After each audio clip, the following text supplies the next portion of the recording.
करीब 1500 साल पहले भारत में थी एक ऐसी यूनिवर्सिटी जो आज दुनिया की सबसे पुरानी यूनिवर्सिटीज में से एक है, नालंदा।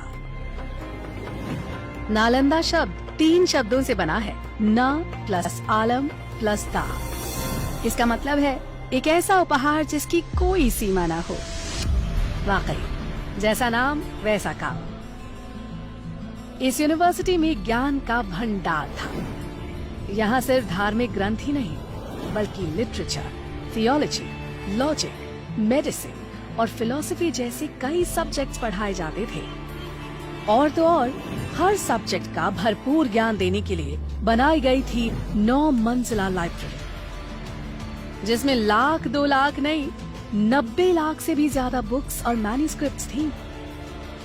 ये यूनिवर्सिटी 700 साल तक दुनिया को सीख देती रही, लेकिन नालंदा ने कई बार हमलों की मार को भी झेला।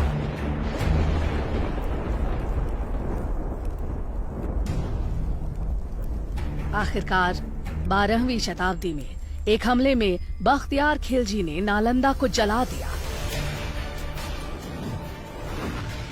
और माना जाता है कि इसकी लाइब्रेरी 3 महीने तक जलती रही और ज्ञान का वो खजाना जो संभाल कर रखा गया था धुएं में खो गया।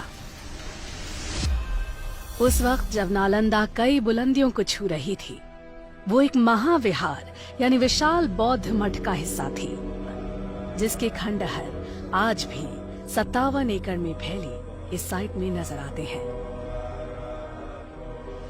कुछ रिकॉर्ड्स के मुताबिक नालंदा दरअसल आम के बगीचे पर बनी थी, जिसे 500 व्यापारियों ने गौतम बुद्ध को तोहफे में दिया।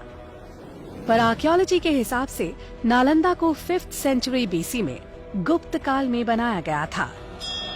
अलग अलग दौर में यहाँ कई महान टीचर्स ने पढ़ाया, जैसे नागार्जुना, बुद्धपालिता, शांत रक्षिता और आर्यदेव। और जानते हैं स्टूडेंट्स कौन थे? चाइनीज ट्रैवलर ह्यूंग सांग जैसे कई लोग जो दुनिया भर से यहाँ खींचे चले आते थे। लेकिन इस सब के बावजूद नालंदा वक्त की मार को नहीं झेल पाई। इसीलिए डॉक्टर अब्दुल कलाम की पहल से नालंदा ने एक मॉडर्न इंटरनेशनल यूनिवर्सिटी के रूप में फिर से जन्म लिया। नालंदा जैसी यूनिवर्सिटी इस बात का सबूत है कि भारत का ज्ञान सदियों से दुनिया को रोशन कर रहा है। हम उम्मीद करते हैं कि वक्त एक बार फिर करवट लेगा और बेहतरीन एजुकेशन की तलाश करता हर इंसान कहेगा, It happens only in India.